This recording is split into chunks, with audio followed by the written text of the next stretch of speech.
Friends, Romans, countrymen, lend me your ears. Hello, everyone. You are tuned to the MC Lars podcast. This is episode 89. It is Monday, May 11th, 2020. This week we got Clara Bizna from Handjob Academy. And I wanted to say that week one of being a parent has been going well. I posted about this on Facebook and Instagram, but I'm learning that it's kind of like touring, right? You have moments of 15-minute productivity if you communicate with your partner to get stuff done. And I feel like I've been really focusing. I got a video out. I did 2 verses. I did 2 Patreon songs, which are the Civil War and Black Panther songs. I'm dropping this collab that I've been working on for a while. It's called Revenge of the Nerds 2. We've been working on the new arrangement. That's an epic track I am dropping in a few weeks with Mega Ran, Frontalot Beefy, Schaefer, Sky Blue, Whitey Cracker, Lexa Lexicon artists, and former Fat Boys. And it's kind of an updated version of Revenge of the Nerds with some quarantine wisdom. This week's episode is brought to you by the following Patreon Larsons. Shout out to the old ones, Andrew, Rhiannon, and Adam. Shout out to the new ones, Shauna, Kevin, and Clark. If you are an MC Lars Patreon supporter and you're supporting at the $10 a song level, you are going to get a signed drawing and 3 exclusive pins that are coming to your mailbox either this week or next. So check that out. And I wanted to give a shout out to Barbara, my mother-in-law, because we've been staying with her and her husband during the pandemic. And she has just been amazing. She's been helping us with laundry, cooking for us, helping sanitize bottles, taking the baby when we needed a break. It's crazy. It's awesome. Being a dad is super fun. My perspective changed super quick. And a week ago tomorrow, we brought him home. A week ago today, we brought him home. And it's just been awesome. He's doing well. I'm sure this podcast will kind of take on a more parenting theme. And I know that's like some of you who aren't parents might be bored of that, but I'm still going to keep the MC Lars, flavor going, the lit hop stuff, the stuff you like. I'm just growing, diversifying. It's all good. Speaking of diversification, I had a segment on the show where the Patreon supporters could come in and tell a story about when they first discovered my music or a concert. But I've changed that up. When our son was born, I made the Google voicemail a number where people could leave a message, like a message in a bottle for Atlas that we're going to play him when he's older. So every week I'm going to play one of those messages in his first few months of him being here. So this is a new segment on the show called Letters to Atlas. Is he sleeping? Is he pooping? Just checking in. How's a little boy doing? These are some messages that you left. Wishing our little baby boy the best. Now it's time for Letters to Atlas. Please leave a message after the tone. This message is actually for Atlas. What up, Atlas? It's Auntie E.T., a.k.a. Auntie Erin. You were just born 2 days ago, which is crazy to me. Today is Monday, May 4th, 2020. I just wanted to thank you for being born. You're so cool already. I love you so much. You look just like your mom. And I just wanted to thank you. You were born at such a crazy time, and you brought so much joy to so many people. And, that's such a gift. And I know that you will continue to bring joy to your family and everyone who loves you for a very, very, very long time. So I can't wait to meet you, and I hope it's soon. And I hope you're adjusting to being home, and thanks for being you. That's Oliver crying in the background. Sorry about that. All right, love you, Atlas. Talk to you soon. Bye. That was Erin, Erin Tonkin, who was a guest on the podcast, and she did the speech at our wedding. Erin, thank you. You were the first person to call, so I appreciate that. Okay, let's shift gears. Let's get into today's episode. Let's talk about Handjob Academy. Last week, Ash Wednesday was on the podcast. She is my wife, the mother of my son, and she's in a group that they had this run for 4 or 5 years, kind of like the Sex Pistols. They came in and made this huge impact, and then everyone kind of went to do solo projects and worked on other stuff. But the group is not officially broken up. They just haven't put out a lot of stuff together recently. Clara Bizna put out a project called Font Drama with Miss Eves that is on Spotify. She did a solo video. She worked on a mixtape. She talks about all this stuff. A really fascinating, cool, wonderful friend. And we get into a lot of stuff about her Filipino heritage, what it's like living in LA versus New York, her experiences with being a woman in music and how people react to that, good and bad. And so it's a really cool podcast with a wonderful writer, poet, performer, friend.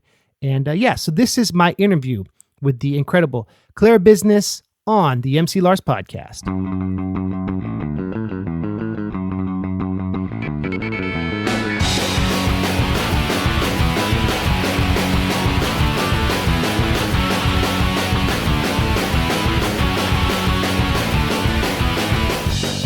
I'm here with Clara Bizna. Hi. Hi. How long have we known each other? Since South by Southwest 2015? 15. Is 5 that it? years? Is that it? That's 5 pretty years? tight. Feels like a lifetime, and not because it's been long and dragged out, but because I feel kindred with you. Thank you for having me. Thanks for being on the podcast. I've wanted to talk to you forever because I've known you for years. You do many different things. That's right. You grew up in West Virginia? I was born in New Orleans. Yeah. I lived in California, first Sacramento, then Los Angeles, and then I moved to West Virginia. 1994, it was like a reverse Beverly Hillbilly situation. Right. And then I did junior high school, college, and then I went to New York City for 12 years, and I moved to LA almost 2 years ago. And you went to college in West Virginia? West Virginia University. Let's go Mountaineers. Hey, what city is that in? That's in Morgantown. So right now, for those of you on the radio, I'm making a shape with my hand. It's a middle finger up and the thumb out, and that is the shape of West Virginia. So Morgantown's up here. I'm pointing at my index finger. Where I went to high school is in Charleston, which is here in the middle of my palm. Morgantown is about 45 minutes south of Pittsburgh. DC is maybe like an hour that way. So it's a big party school. Wow. So it's close to, very close to DC-ish. I don't recall how close, but it's not far. Yeah. Yeah. But it's interesting about West Virginia is that it's not too far from Pittsburgh, but it's the South. Right. But it's pretty north. So it is technically below the Mason. Part of it is below the Mason-Dixon line. Most of it is below the Mason-Dixon line on a technicality. But, in 1860, June 20th, 1860, I think, West Virginia left the Confederacy because they did not believe in slavery. So, That's tight. So West Virginia is the North, even though there are some people that fly the Confederate flag. Right. But West Virginia has... well, we don't have to keep talking about West Virginia, but it's undergone a lot of transitions, right? Because it's less coal mining, right, these days? More opioids, yeah. Yeah. The industry there's a lot of chemical plants there.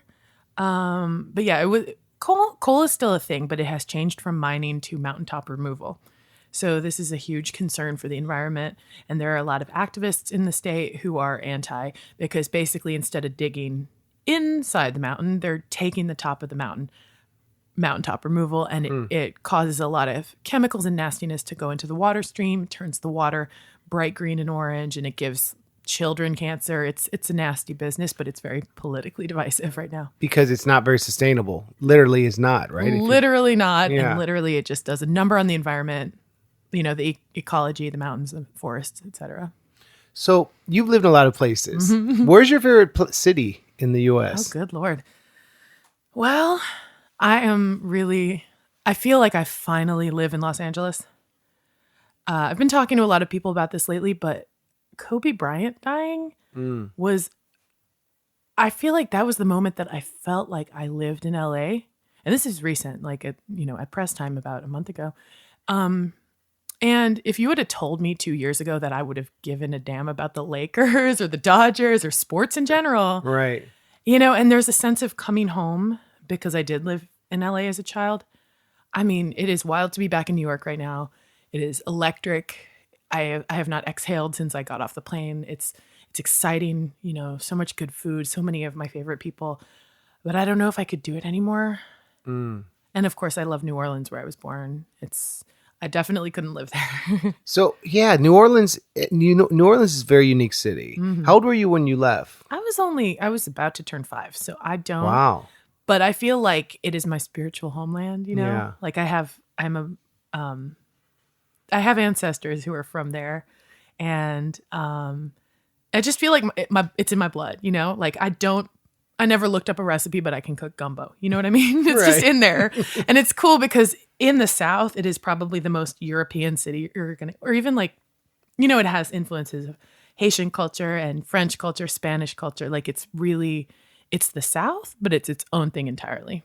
It's like its own country almost. Have you spent a lot of time there? Yeah, just on tour. And like, usually it's fun to have a day off and do see everything. I mean, it's a special place. Yeah. But I've only really explored the French Quarter. Yeah. And New Orleans is much bigger than that, huh? Yeah, it is. But, it is that is part of it too. It's just like how Times Square, Times Square is Times Square. Right.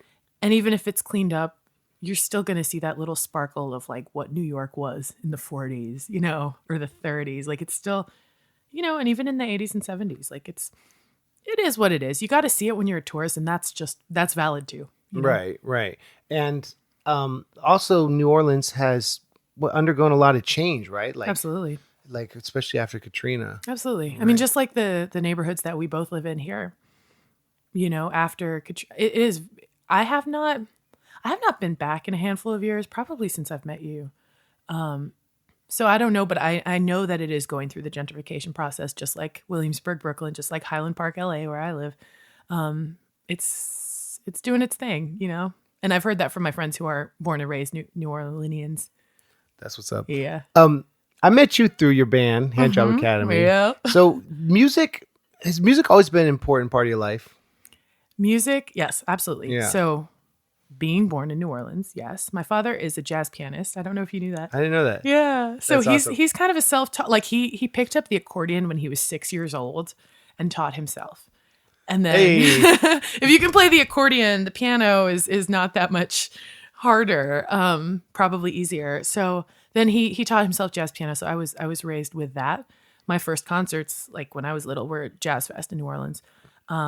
And then I was raised on like 60s Motown music, girl groups, like the oldies out in LA.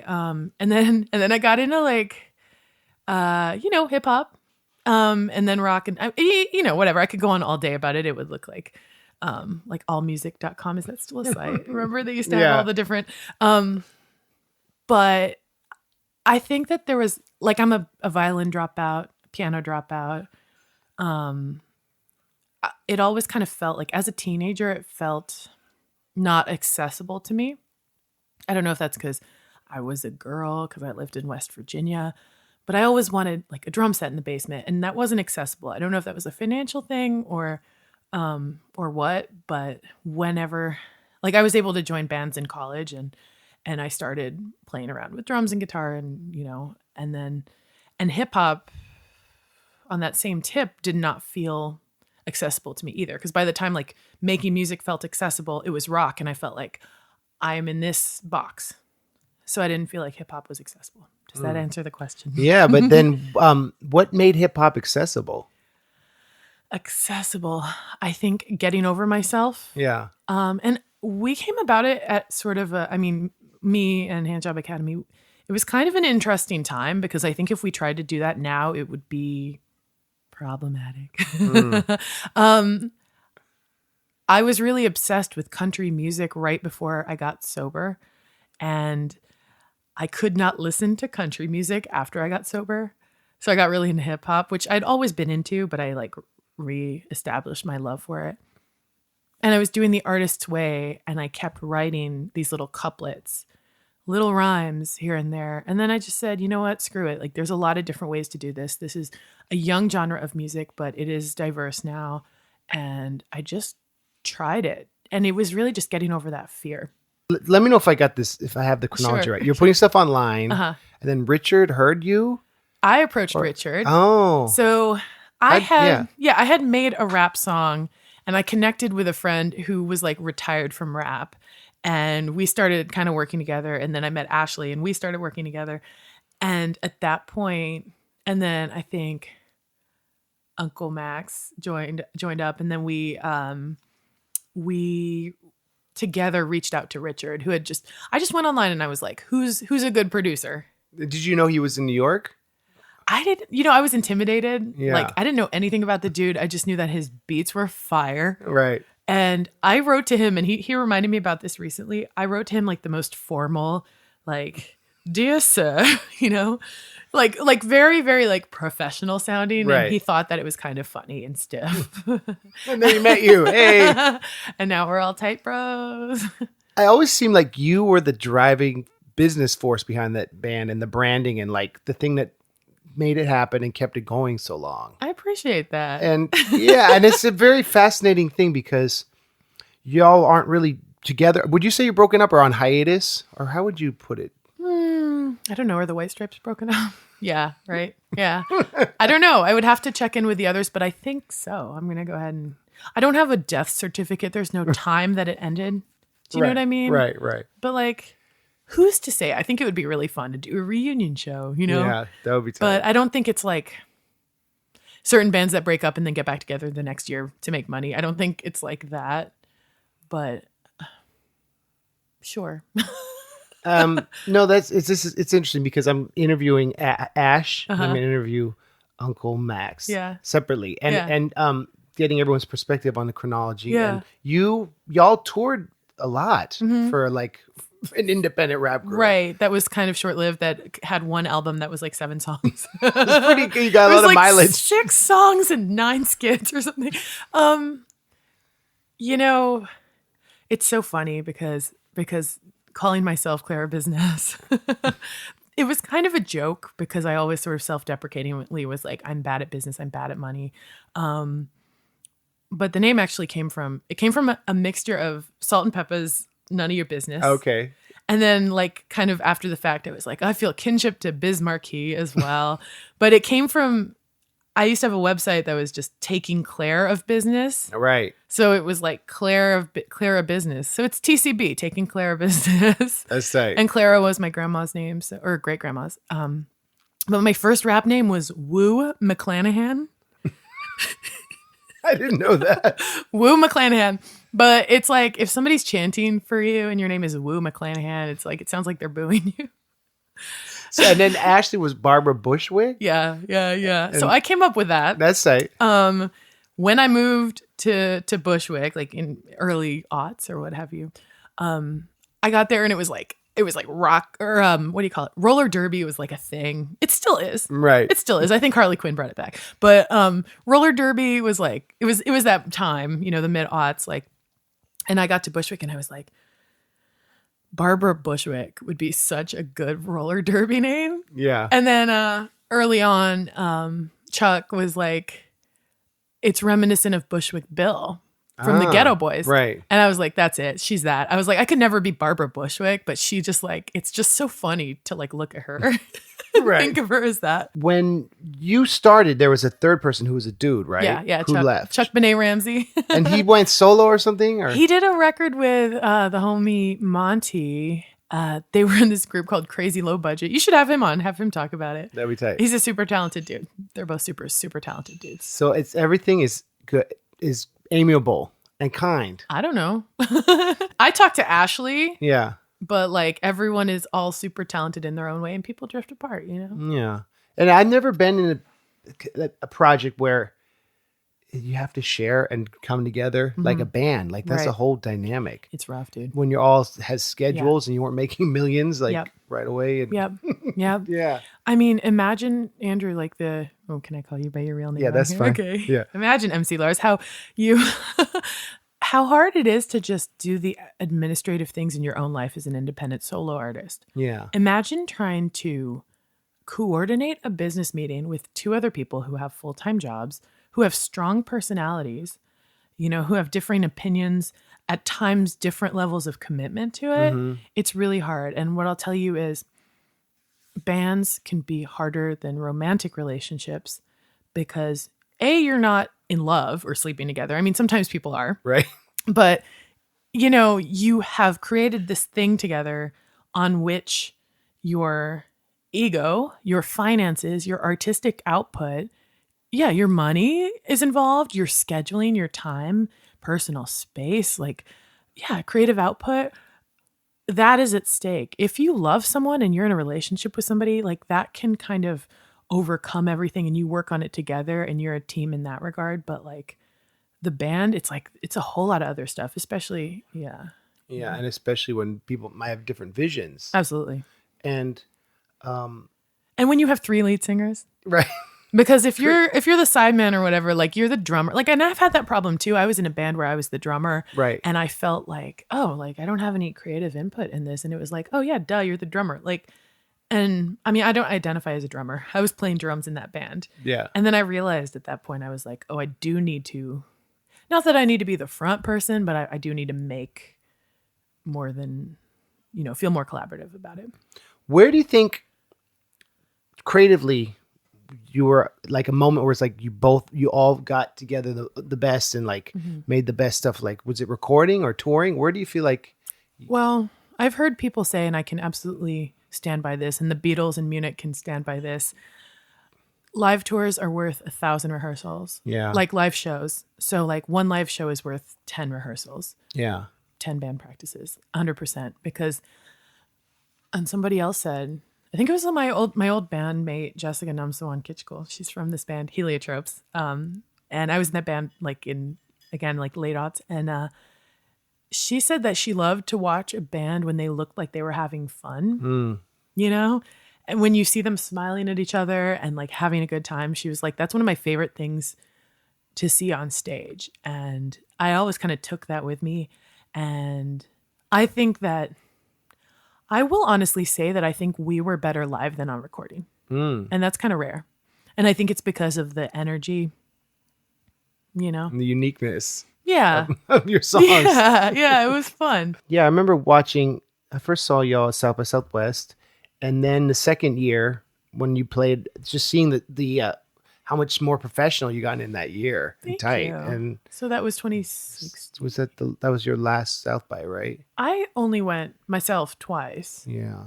And I have the yellow backpack, which was the year I didn't go. So that was 2017. So I went 15 and 16. Okay. The irony is that like, I think that things were most poppin' for us. Let's see. So Shark Week came out in 2013.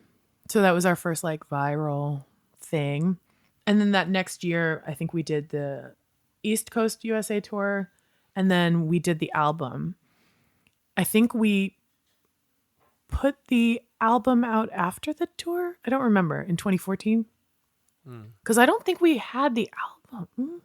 I honestly don't remember. This is crazy. Did you have merch, like shirts and stuff? We sold merch on the tour. Yeah. In the UK, sorry, I should say. Yeah. So I always made these DIY. I wish I had a whole one still, but I used to make those like one sheet zines, you know? You can like take one piece of paper. I'm sure you've done it. Take one piece of paper and then fold it and then cut it a certain way so that it's a tiny little comic book. So I would hand draw, these comic books featuring us. And I did a series of 3 of them. And then I made stickers and I put it all in a little Ziploc bag with like, a thing. Like it was completely DIY. Yeah. I was the one making that merch. We have our super talented friend, Zebediah Keneally. He had this drawing. He must have posted it on Instagram and it was a lady with 3 butt cheeks. And I saw it and I was like, can I buy that design from you? Because I wanted an iconic punk logo, like Milo from the Descendants. Right. That's what I had in mind when I saw 3 cheeks. Yeah, that is pretty amazing. Yeah. And that was the sticker. I remember seeing it. Y'all had played the UK with Wheatus, and then I would just be like backstage at the same venues and see the sticker. Amazing. It's pretty tight. And were you with Ashley at that point already? No. Well, I'd met her. Wow. It was that weird moment. Like, there she was. that's pretty tight. I'm ADHD as hell, so no, me too. we're both air signs.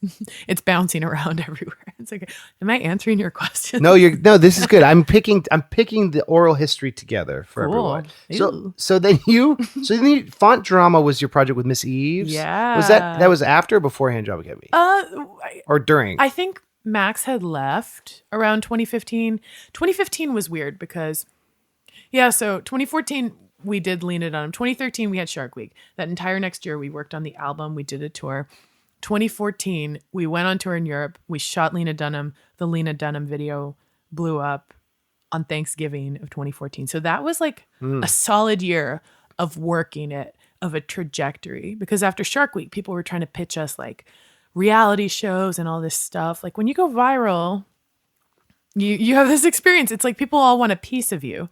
And Eves definitely has this experience. It's a really surreal time. You have to keep your phone charged because it will die, and we went a fraction of viral that she did, and so 2015, Ashley was traveling a lot. I think you guys was that?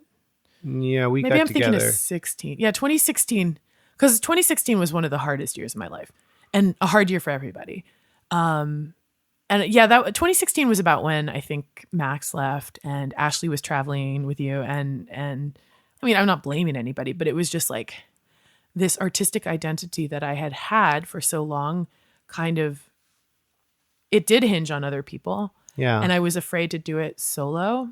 And I had known Shanthony for a while, and you know, we were on a different level because we're both a little bit older than Ash and Max. And so I think we were both kind of in the same place in our lives a little bit more. And we vibe on a different level of like old ladyhood. Are you going to have her on? You should. Yeah, I've been trying to, when she's back. I think she's in Canada. Yeah, she's in Montreal. Yeah. But I've been trying to get her on, yeah. But that was a really cool project. I found that, I mean, she's the first to admit that she's type A, AF. She works so hard at so many things. And I feel like, yeah, I mean, like me, she does a million different things. Unlike me, she works really hard at them and focuses. But yeah, she's like one of the most talented, dedicated, hardworking people I know. And it was a cool experience, but I definitely learned that she is more type A than me. And it's good.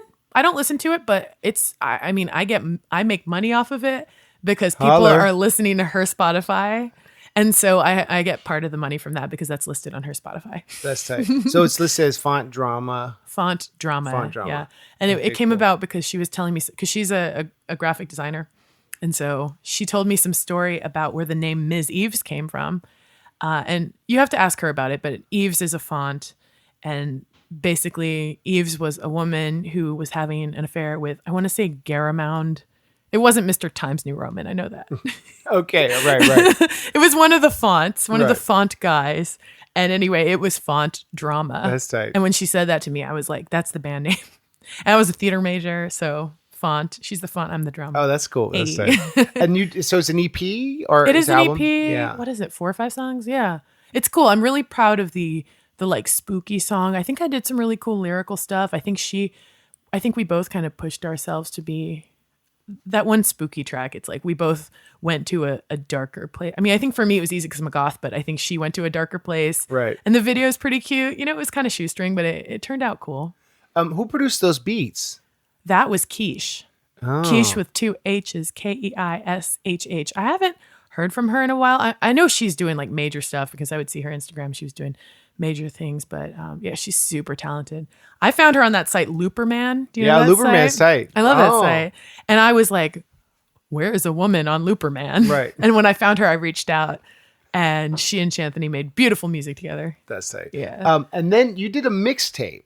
Business was Oh God. Right? Yeah, I did. Is I that still out? It's on SoundCloud. Okay. Yeah. And that was your solo debut. I have a handful of little solo tracks. I made one with Richard. It's so funny because I don't know, the brand has changed / I'm not retired. I'm like Jay-Z retired. You know what I mean? Like I haven't made music in at least a year.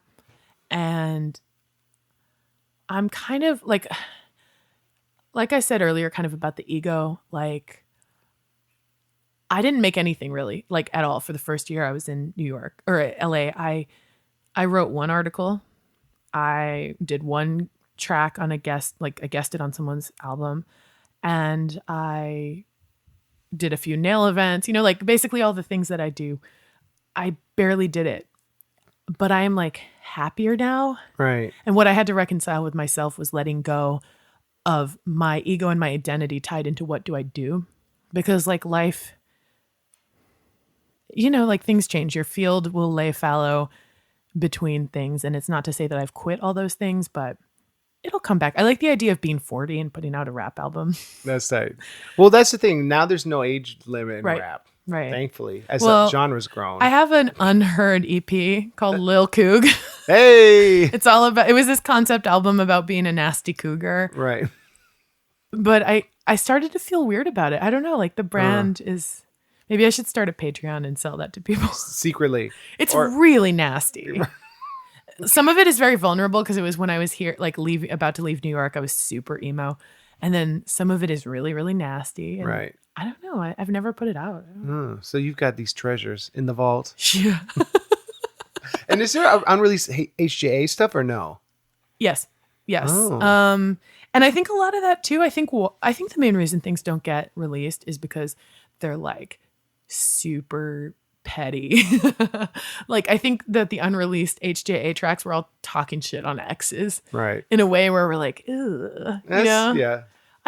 I know there's at least 2 that we did with Richard that are so good, if I recall. But I just don't think they could see the light of day. Right. Fair enough. We all have those. So your family, what is your family's nationality? So American, but my mom is from the Philippines. She's an Okay. immigrant from the Philippines. Did she move? Was she born in the Philippines? Yeah. So my parents met in the 70s. They were both teaching at an international school. So my dad was teaching music and English. My mom Yeah. was teaching art. So I am one of those like second generation artists or whatever. And yeah, so the culture is very, especially now that I live in California, I'm connecting to it more because I don't really know, like I know my dad, he lives in Mexico, and I know his family. He's a white dude, an American. But I don't know his family, but I know all 400 people in my mom's family. So the family is really connected. And now I work with a couple of Filipino people at my day job. And so I'm just trying to learn the language. I want to go this winter. And it's been over 20 years since I visited there. Wow. But I spent a lot of time as a kid. And, you know, at the time you think that like, if you're an immigrant kid or you're like half something and your parents are trying to teach you the language, a lot of the time the experience might be that it's not cool, Right. you know, or you're like annoyed. And so maybe you won't learn the language. But now I'm trying to connect to it, you know? So, and I live in a very Mexican neighborhood and a lot of my friends are Mexican in LA. And so I'm learning Spanish and there's a lot of crossover between the cultures. And so I don't know, it feels like home in that regard. That's cool. yeah. Does LA have a really strong Filipino population? Yeah, for Yeah. sure. Yeah. I mean, it'll be like different suburbs. Like there is a historic Filipino town in downtown LA and you're going to have like businesses and food, but where my family lives out in West Covina, there's a lot. And then, yeah, there's other neighborhoods. What are some Filipino foods? Oh, well. Can I ask about that? Sure. Yeah. So if you want to like boil it down very generally, the culture is a mixture of the indigenous people, the Spanish conquistadors, the Chinese merchants that made their way over, and then 50 years of American rule. So the food that you're going to get is going to be like a mixture of that. So we have paella, you know, like a Spanish food with seafood and rice on a big dish. And then you have a lot of pork. You have a lot of pancit noodles, which is like very Chinese influenced, and they have like many different styles. So it's really greasy. There's a lot of meat, a lot of pork, a lot of seafood. Meat is not like one main dish necessarily. It's going to be more like mixed into something. Unless you have like adobo chicken or lechon, which is like a big pig, which they have in Puerto Rico and stuff too. The desserts are my favorite. Yeah. I mean, we use Spam, you know.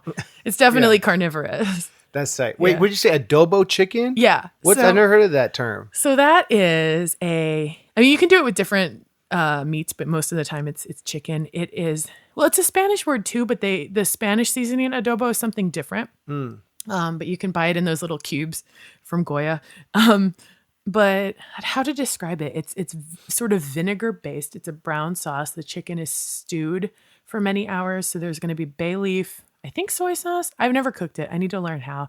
But it's like a very vinegary, sometimes kind of sweet. And it's just the bomb over rice. You just rice and then the chicken, and then you get the sauce and you pour the sauce over the rice, and it's just delicious. Ooh. Yeah. I want to make a vegan one, like a faux adobo. Yeah. So moving back to LA, does it feel like you've connected more with your mom's like culture and your Filipino culture? Yeah, I think so. Has that been kind of like a nice, does it feel like coming home to yourself in a way, or? You know, when you are biracial or bicultural or mixed or what have you, you're always going to feel out of place in either place. But, you know, for the most part, I think pass for white. I don't know. I honestly am still navigating all that stuff. My sister literally wrote her college entrance exam on that, you know, and studied that in undergrad and stuff. And I think coming home to it, I'm always going to stand out in the Philippines. Filipino people are not going to notice me and think that I am one of them necessarily. But they are charmed to learn that I am. And anymore, it's, you know, I used to get kind of offended when people online would be like, white girls, blah, blah, blah, white girls, blah, blah, blah. Right. And I think it's because I really felt like a white girl for a long time. And then I realized like that I wasn't. And it's like I am white, but like I am Asian. I am brown. I'm like the lightest, beigest brown person, but I'm a brown Asian, and it's been a long time coming to that identity, which is crazy because I'm almost 40, and it's weird. It's weird, but I do benefit from many, many, many white privileges. Right. That's it's interesting. You can admit that and talk about that. Yeah. Like, what is one you've experienced? If you want to go into it, sure. Yeah. God, I don't know. I mean, like everything. Like I pass for a white person. It's so funny. I'm not sure because I think people of color generally look at me and see that I'm not white, and I think white people look at me and see that I'm white. And I've always seen like casting directors or something. Like I think I'm ethnically ambiguous. Some people might see that I'm brown, or people speak Spanish to me. People think I'm Chinese, whatever. Like, what is a white privilege? I mean, not getting followed around the store or thinking like people don't think the cops aren't going to harass me. Just anything. Like it's all white privilege is just, if you have it, you might not even notice it, Right. That's what's so disconcerting about it because people don't know how to talk about it because people will be like, oh, I don't have it. I've never seen it. But you've never been pulled over for driving the speed limit. Right. People. Yeah. Right. Yeah. Yeah. It's like, my brain's almost too fried to go into it right now. Right. No, I feel you. It's a big topic. Yeah, no, it's a good question. And it's a really good question. But I mean, I think my whole life I have felt out of place. And I think growing up in West Virginia, I thought, oh, well, I'm a weirdo goth kid. And I think I'm just weird. And I was connecting with a friend recently from West Virginia who I grew up with. And we were talking and I was like, you know what? I was like a queer person of color, like not for nothing. Like that is a thing that will make you feel out of place. And I just kind of thought I was just weird. I've been like closeted in a lot of ways for most of my life. Like I'm very ambiguous about a lot of stuff, because I'm just me. I don't need to be like, I'm a queer person of color, but more and more I am. And it's weird because a lot of people will say, I don't think it should matter. I don't think labels should matter. And what's interesting about that is that the people who say that are the people for whom identity might not be important because they benefit from those culture, the privileges and culture that they have. Yeah. Right. Like, I don't think labels are important. And that's because it's somebody who might not be used to using someone's pronoun, and then the other people who say, I don't think labels are important are people that truly transcend. Like there are some Gen Z mofos who are like, just like completely racially diverse, completely gender diverse. And like, those are the people who say that. So it's like the opposite ends of the spectrum are the people who don't. But for me, I need to say, I'm a Filipino, bisexual, ADHD, recovering alcoholic, almost 40. Like I need to say my things because to me, it helps me connect with people. And when I write an article or something, someone else will say, I'm half Filipino and ADHD and bisexual. And like, I connect with you. And that's why it's important to me, and like, yeah. How did it feel like being painted with the nerdcore or being in that scene? Did it ever feel like, I don't know, being a queer person of color, that it was kind of like an exclusive scene or how did that feel? Well, I think that nerd culture, cis het male, mostly white, but not necessarily male, nerd culture in general can be terrifying, and I mean, I'm about your age and I think that like, we were like in the 80s, it was like Revenge of the Nerds. It was like nerds were this put upon culture by jocks and Chads and Beckys. And then, but if you revisit that movie, you'll see how fucking like rapey and like messed up it is. I don't even like to use the word rapey because it's infantilizing, but it's really nasty. And I think that there's a lot of toxic misogyny in nerd culture. Like for like the Well Actually, and how terrifying Reddit is and how terrifying it is to be out as a female, as a feminist online. We receive death threats and rape threats and doxing. And it's just like, it's so yucky to feel scared on the internet. And it's so creepy that guys who are, angry because they feel like betas in the world want to scare other people. And I think it's just because, like, toxic masculinity, men aren't allowed to have feelings in our culture. And so they become school shooters. Right. Yeah. Whoa. What was the question? The question was it weird, Nerd culture, alienating, being or part of that nerd core, that showcase in that scene. Right. I have a lot of nerdy interests, but I Yeah. would probably be considered casual by most people. And yeah, I mean, I felt like I had to front load my nerdy stuff when I was playing those shows or Right. on those bills. And it's like, I have references to all across culture, historical, scientific, there's a Doctor Who reference, there might be a Star Wars reference, but like, I just absorb pop culture and other culture. And yeah, I mean, it's like, we could talk about it for hours. But on the level of all the people that I worked with directly, and I did not work directly with everybody in Nerdcore, but the guys, you, Megaran, Frontalot, Schaefer the Dark Lord, aka the best, like, white cis male. I mean, I don't know, I can't assume anything about Schaefer. I know he's kind of he's on my wavelength on some levels, but on lots of levels. But he always makes that speech to his fans, like, guys, don't rape, and tell your friends not to rape. Right. And I think he's a true, feminist ally dude, and I think a lot of people in that, he's using his privilege of who he is to speak to people that will only listen to him, who won't listen to women or people of color, about that, because those opinions don't matter to them. But he, a white dude, they will listen to him. Right. And so that's what you guys should be doing. Right. Like speaking, not being afraid of being called snowflakes for doing yeah. that. Who cares? Speak up for the disenfranchised to the people that will listen to you Right.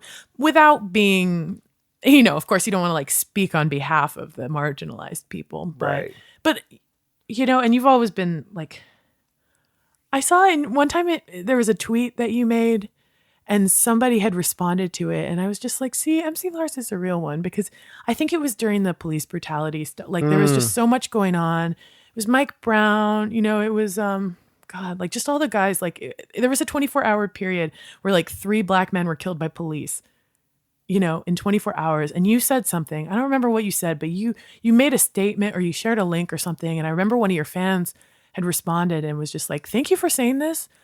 Nobody else in this scene is saying anything. Wow. I mean, I'm sure, like, the African-American, folks in the scene were saying something. I know for a fact they were, but you were the only, like, white guy that said anything. And I think, thank you for being that's sweet. that guy. That's sweet. Well, I think I appreciate you saying that. And I think it's just very important to we got in some deep territory, but this is, I think, really good to talk about. Nerd culture is a lot about what's familiar. And I think a lot of people, and that's people and the fans and stuff, sometimes might be on the spectrum, might be depressed, might be dealing with things, might not know how to relate to other people. And the music helps them feel connected. And I think that using it to talk about this stuff is really important. And, like, I learned from you about what cisgender versus transgender, and, like, having conversations with people that we can learn from, and not being afraid of coming off as too political or too preachy. Right. Because that's what music needs. Independent music has the privilege to be independent. Yeah. I mean, be true to yourself too.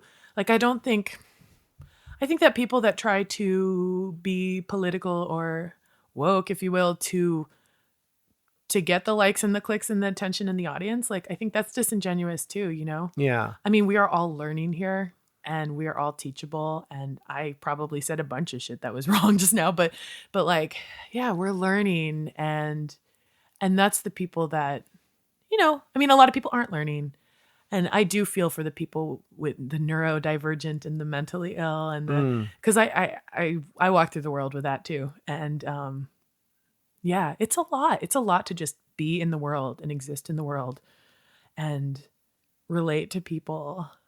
Yeah. I know. And I think that the internet and hip hop culture and these things that you and I have seen since we're roughly the same age, like come up in our life, has taken away barriers, has helped us communicate. I feel like for me, hip hop was such a huge learning curve for learning like how the world actually was. You know what I mean? Like as much as I could from people's stories and Public Enemy and political history and like music has that. And I wonder if mainstream music is as conscious as it could be. I don't know. This is an interesting thread. I don't. Yeah. I would look this up. I haven't read it in a long time, but I remember a few years ago, whenever Iggy Azalea was a thing. Right.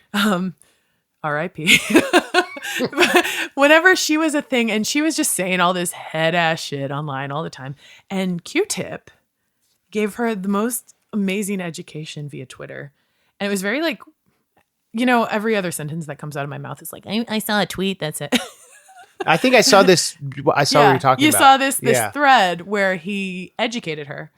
Compassionately. Yes. Yeah. Yes. Very compassionately. He could have not. But I mean, he's one of the goats, I mean, he's so talented and he's just an OG. And he's like, but he very compassionately gave her an education about hip hop that I think a lot of people could benefit from reading, especially if, they're the type of person who only listens to Eminem or something. You know what I mean? Like it was a really good musicology session. Did you ever get this with Handjob Academy, or when you do your own solo stuff? People say, "I don't like rap, but I like you." Did you ever get that that backhanded compliment? I don't think as much as you did. Yeah, or you do. No, you know what the worst backhanded compliment that we got? What? I didn't know what to expect, but that was actually good. Yo, fuck you. That was actually good. For a girl. That's lame. That's the From subtext dudes. to that. Yeah. Not fresh. That's No, that's the subtext. I mean, it's like when I used to be in the rock band, and we'd be loading in with our gear and people would be like, "Oh, are you a girl band? Are we a band?" Like so patronizing. Yeah. Do you sound like Slater Kinney? And I'm like, I wish. Well, yeah. Oh, five white guys in a band. Do you sound like NSYNC? Like, right. Come on, man. But yeah, no, I mean, I think that the world is getting better about top 10 female guitarists. Like, Right. Like, I don't want to be a female musician. Right. And now it's all so, fluid anyway. Hopefully people are realizing that. Right. And that's good. Yeah. It's getting, I'm, again, like ambiguity and stuff. Like, I love being referred to with the pronouns they, them. Okay. It is not germane to my existence, and I don't it's not on my Twitter because I don't want to like almost like minimize the people for whom it is germane to their existence and their well-being, but like I'm tickled anytime anybody uses it, and I think maybe I am inching toward it, but it's not exclusive because I'm she, but you they them pronouns, that's your pronoun. No, I mean, I like it. Yeah. I like it. And anymore, like I like it if people use it for me, but I am she and I'm not going to, you know what I mean? And I don't want to, it's kind of like, if I say, oh, I don't care, I feel like I am minimizing it for people for whom their pronouns are they, them. And if I make it like sort of laissez-faire, like it might minimize the importance for them. Right. But to circle back to the Philippines and the language, in Tagalog, there is one pronoun, siya. I think it's S-I-Y-A, siya. And it just means he, her, they, them. So it's everything. Yeah. Really? So there's one pronoun for every person, like for everybody. So that's pretty cool. But it's pretty timeless and progressive yeah. at the same time. I mean, it's just the language. It is what it is. It wasn't a thing, A place where I misstepped and I want to apologize. And when I was first hanging out with your bandmate, I sent you a text being like, I just want to let you know I'm going to be nice to Ashley or whatever. And I looked at it like, so I knew you're her friend. Yeah. And that I wanted to like, just, I handled that badly because it's not like I was needed to ask her bandmate's permission to date her. Yeah. You know what I mean? So I didn't. Have you felt bad about this for 5 years? I have. No, Andrew. No. Well, if there was something to forgive you for, I would forgive you. But it's really, I thought it was very charming and sweet. And you're a real mensch. And this is so cute and vulnerable. I can't believe it. But no, it wasn't weird. I mean, it wasn't like, I think maybe you're thinking I don't know what you're thinking, but maybe that it was like some patriarchal ownership thing. Yeah, totally. And like, may I have your daughter's hand in marriage, Mr. Lapie? Yeah, Mr. Wednesday. May I have your to Ashley's bandmates. Yeah, no, but no, I thought it was sweet. Yeah. You know, it was kind and sweet and very prescient of you to, you're like, he's going to marry her. Well, okay. Like, imagine if any of, no, it was very sweet. And I didn't take it that way. And okay. I've gotten the feeling you've like brought it up sort of, like, you know, like obliquely over the years. And it's like, it's fine, Andrew. You are forgiven. Keep it moving. Because I know, and I know that when we met, we were spending a lot of time together, she and I, I don't know. I had never wanted to feel like that was a cause of breakup, Hand Job Academy. Fuck no, my guy. Yeah. No way. No. No. I mean, like I said, she was traveling, but that wasn't about like, you know, we were all doing our thing. Yeah. Like as much as I wanted to be the Beastie Boys, I don't think Hand Job Academy is going to be timeless. Because I think if we did what we're doing now, I don't know. You know, I don't know. Would people see it as parody, maybe? People saw it as parody then, you know? And that's a bummer because I really thought I just have punchlines. So does Danny Brown, you know? And like a couple of people were like, you're like Das Racist. But a lot of people thought Das Racist was really, really serious. And it's like, they're funny too. And I don't know. I kind of felt like we're kind of doing a similar thing, you know?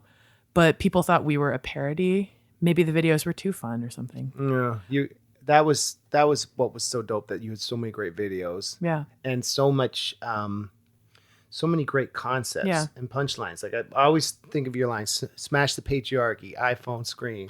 Right, that was your line, right? Like that was the first time I heard that phrase, "Smash the patriarchy." I was like, "That's ill." iPhone screen. You know what? It's so crazy. It's like Drake, like you did the colon. Yeah, semicolon. you know that was the thing I learned from Lil Wayne actually. Okay, yeah, because Lil Wayne. Okay, the Carter 3, right? Carter 3. Yeah, came out in 2008. Right. And I listened to it like every single day. Like and Lollipop and all. Yeah. I just was like, well, and I knew about Lil Wayne, you know? That's the homie from New Orleans. And but I listened to like his mind. He's a Libra. All good rappers. Wait, are you Libra too? No, I know you are. Yeah. I'm a Gemini like Ash. Right. Yeah, but there's so many dope rappers that are Geminis. That's true. Right? I feel like Biggie's on the cusp, maybe. May 21st. That's the worst day. Yeah. Biggie, yeah. Biggie and then Tupac and wait, is E40 Kanye. A Gemini? E40, I believe. Remember we met E40 together? Kendrick is. Yes, we did. But yeah, there's a bunch of dope ones. Waka Flocka. But yeah, Kendrick. Who else? I don't know. But there's several where it's kind of weird. Oh, Andre 3000, of course. That's tight. Yeah. Yeah, dude. This is awesome. It's cool to talk about all this flavor. I know. All this history. Flavor.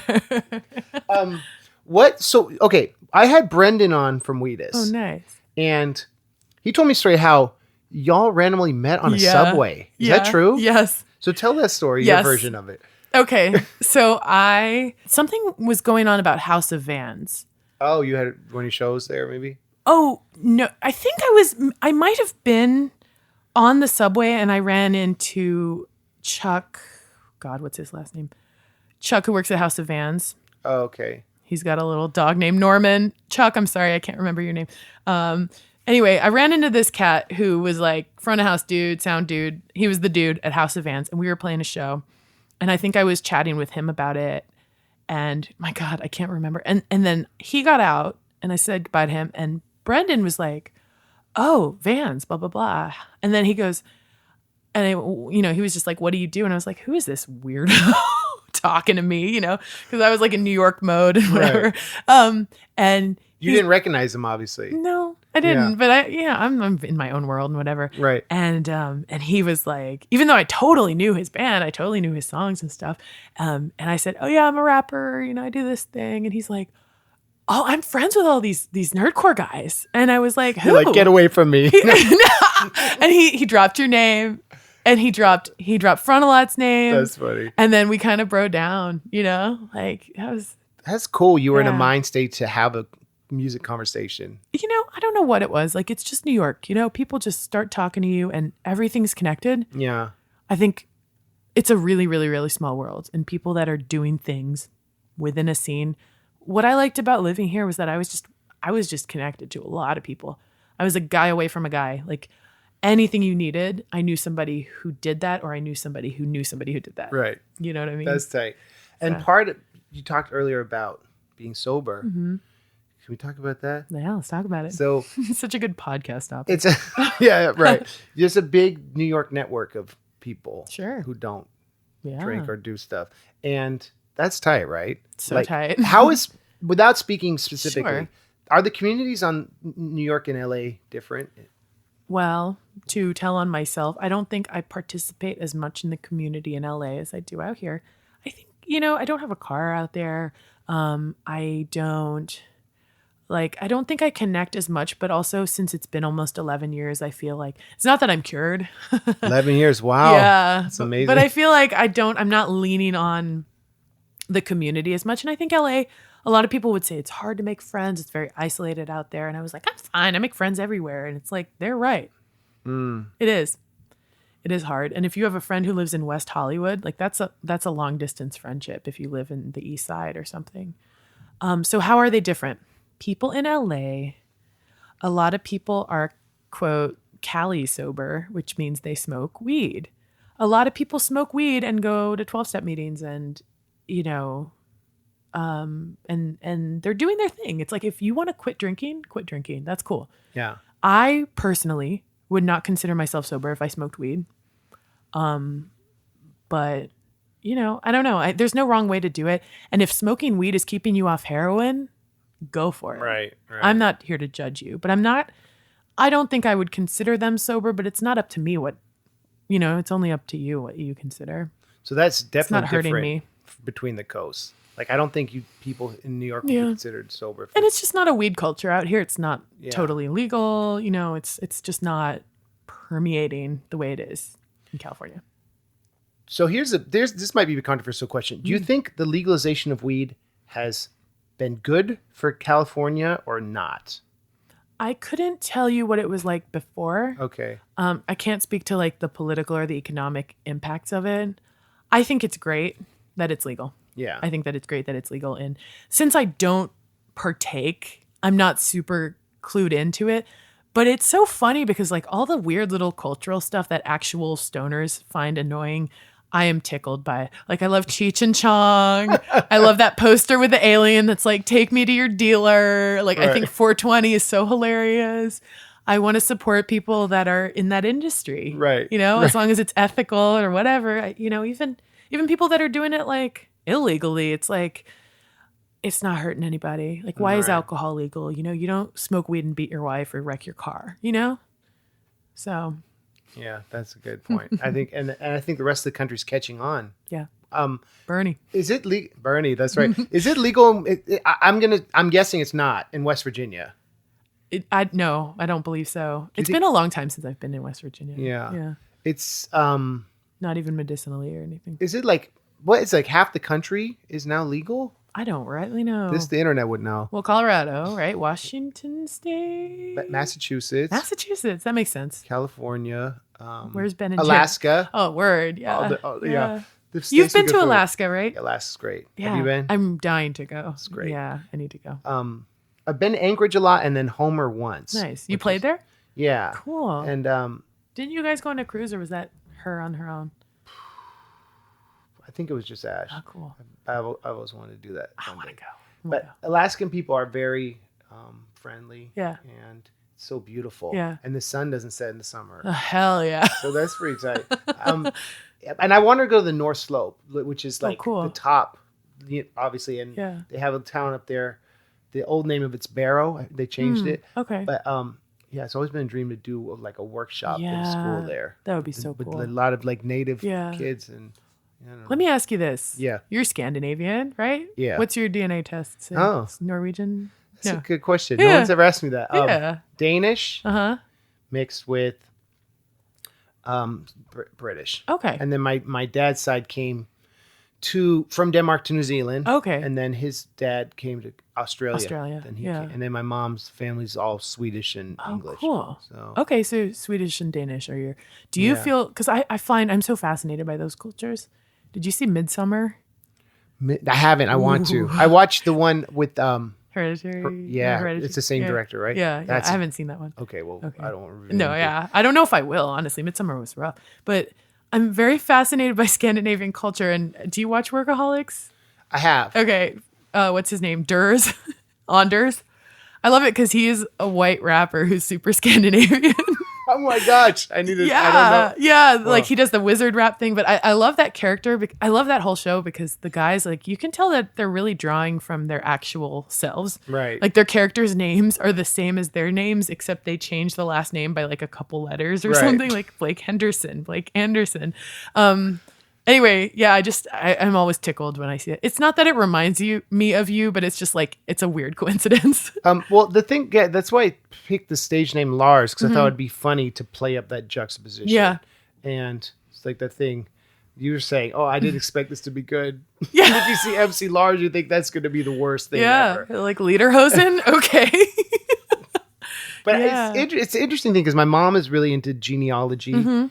And just to be real, like celebrating European heritage and stuff. It feels, Vikings. Yeah, people aren't trying to talk about it. Yeah. Like I used to, like, I had a song Straight Out of Stockholm on my first EP, stuff like that. And I'm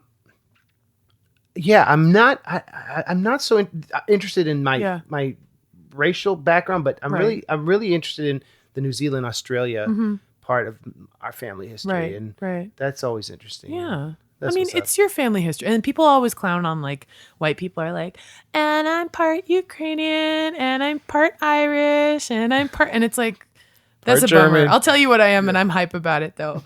38% indigenous Filipino, 6% Chinese. That's what's up. You know what I'm saying? And then 12.5% Ashkenazi Jew, which was like a new one. I was really excited from your about dad's that one. side. Okay. Yeah, I thought I was just French and whatever. And then the rest of it is like, so that's the spicy part. And then the rest is, I think that there's like Italian, Portuguese, Spanish on the Filipino side, and then on my mom's side. And then I think the rest is just hillbilly white people. So we just got a really great note from my wonderful wife and your bandmate. Yeah. Do you want to read this on the air? Chocolate lava cake ready. Oh, holler! I guess that's a wrap, huh?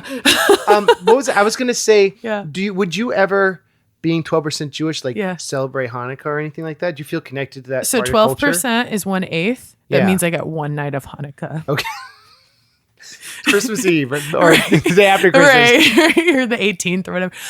It's on my dad's side, so even on a technicality, I'm not. But it's crazy because I learned that around the time that I had been in New York for 10 years. And I was like, this is my gift. Now I'm a Jew. And I always had these dreams, these like past life dreams about being in the Holocaust and about being like, I just always had this connection to Russia, Really? the literature and again, like I said, I can cook gumbo without a recipe. I can cook borscht without a recipe. But yeah, it's just, I think that these things are in your blood. And to speak on the topic of genealogy, it's funny. One of my most favorite podcasts I was telling you about the other day, Ologies with Ali Ward. She had a guest recently about genealogy, and he was an African-American guy. And I always kind of thought genealogy was for white dudes, because my father's really into it. He can trace us back to Charlemagne, Jeez. I know. That's tight. Isn't that tight? Yeah. That's tight. And I met a friend, my friend Kate. She's this badass economist. She's just like super punk, covered in tattoos, like badass, like awesome lady. And she and I were talking, and she said, well, part of my family founded Mobile, Alabama. And I said, part of my family founded Mobile, Alabama. And I busted out the book, and I found a paragraph that had her family name and my family name. And we were unfortunately fighting the Indians. Together. But, Wow. Yeah. So your great grandpa or somebody knew her. Like many, many greats, like 1600s or something. That's crazy. Yeah. But one of those dudes was half Indian too. Where do you like recommend people follow you online? Yeah, I'm kind of taking a break from Twitter, which is so good for my serenity. You had like a huge viral tweet. Oh, good Lord. It'll ruin your life. You got to be careful what you wish Yeah. for. But it was cool. I mean, you can see it on my pinned tweets. It's CLARABIZN ass, Clara Bizna. It's in the show notes. So I'm on Twitter and Instagram. Those are the main ones. If you really want to go digging for my music, it's on, it's on Spotify. It's on SoundCloud with Handjob Academy and Solo. I want to end with a song of yours. Oh my goodness. I didn't ask you before, but is there anything that comes to mind that like you're particularly proud of? We could drop at the end here. Some of the, it's so weird. I feel like I haven't even listened to myself. Like, you make a song and you listen to it obsessively. I don't know about you, but I listen to it obsessively during the mixing and right before I drop it. And then I never listen to it again. Okay. Art Burner. Golly, which one were you going to play? I don't know because I didn't know if you wanted Font Drum or Solo or HJ. I mean, I'm like, what have I even put out? I always like, I'm so whack. I love that one. Play that one. Yeah, okay. Because I was talking about Lord Byron. I feel like you might have been on my mind. Did I know you then? No, I probably didn't then. But I like that lyric. You were on my mind before I knew you. Hey. I learned how to rap from the poetry stacks. White shame on the track. Lord Byron swag. Is that the lyric? Yes, what's up? That's a good line. Lord Byron. What a fucking metal, fucking gnarly dude. And we'll talk about literature next time. Okay, that'll be for part 2. Yeah. Lord Byron swag. Okay, well this is I'm So Whack, HJA with little freckles. Yeah, Is little that the guest? Frex. Yeah. Little Frex. Yeah, she's awesome. That's what's up. Yeah. Clara Bizna, thanks for being on the show. MC Lars, thank you for having me. This is so joyful. This was joyful. And we did Guess how long the podcast is without looking? 1 hour, 3 minutes. 1 hour, 5 minutes. What? How did you guess? I don't know. We went long, but we went on some good topics. You can edit it. Nah. Ah. Maybe a little bit. All right. Okay, bye. Bye.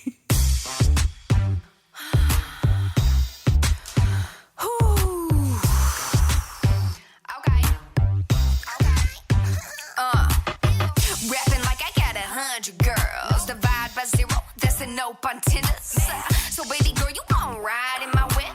It's a mom whip, so bring your bean dip. Cause you're everywhere to me. Bounce back, Michelle, brain chain whack. My cats ain't whack, scented candles ain't whack. Abracadabra, my nose don't like frack. Tapping all the glass at the aquarium. Friday night, chill at home with my terrarium. Fucks I give, nary a one. Go out to dinner, party of one. I'm no killer, all filler. I'm Steve Urkel mixed with Kimmy Gibbler. You say you're whack, but I'm whacker. I'm rolling around in your bed, eating crackers. I'm so whack. I'm so whack. I'm so whack. I'm so whack. I'm so whack. I'm so whack. I'm so whack. I'm so whack. I'm so whack. I'm so whack. I'm so whack. Learned how to rap from the poetry stacks. Wait, shame on the track. Lord Byron swag threw out your back when I'm sitting on your lap. I'm with Ash Quebecois, so you know we in the trap. Literally, I'm talking beaver. Uncle Meg is the receiver. Lil Frex come through with a goal like retriever. My kale longer than the fucking Appalachian Trail. When you're looking at a map, bitch, I'm whack. I was whack in second grade. I was whack in middle school. I own that. I stayed whack all the way through high school. That was back in the day. Now I'm pretty fucking cool. Hold up. Hold my hoops.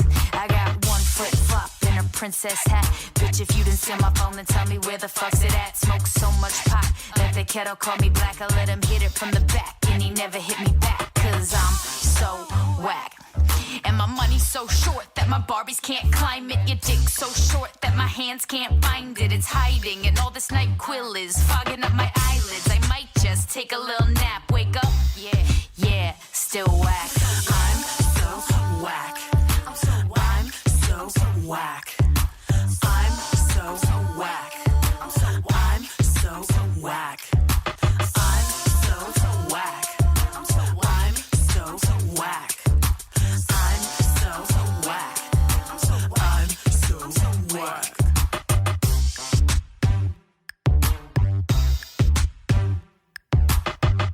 That's like one of my favorite rap songs ever made. I'm glad that Clara Bizna wanted me to drop that at the end. Thank you. Be sure to check out her music and her social media, and let's keep it moving. It's time for the MC Lars Patreon Larson of the week. This week we have Joseph in Arkansas calling with a show memory. MC Lars, this is Joseph from Arkansas. I first saw you in 2014 when you were touring with MC Chris and Dr. Awkward. Man, you rocked that show. Lately, you just went on the Friendalorian tour. Saw you down in Dallas. Brought my wife and my buddy with me. You rocked that show, you and STD and Dead Words. Totally awesome show. Keep up the good work. Love your work, buddy. Yeah! Cheer. Thank you, G. I sent you a shirt and some other goodies. I appreciate you, Joseph. Tune in next week. I'm going to talk to the third and final member of Handjob Academy, Maximus Scaff. And it's going to be tight. We'll see you then. And thank you, everyone. And yeah, everything's going well here. I appreciate y'all. And Claire, thanks for being on the podcast. Bye, everyone.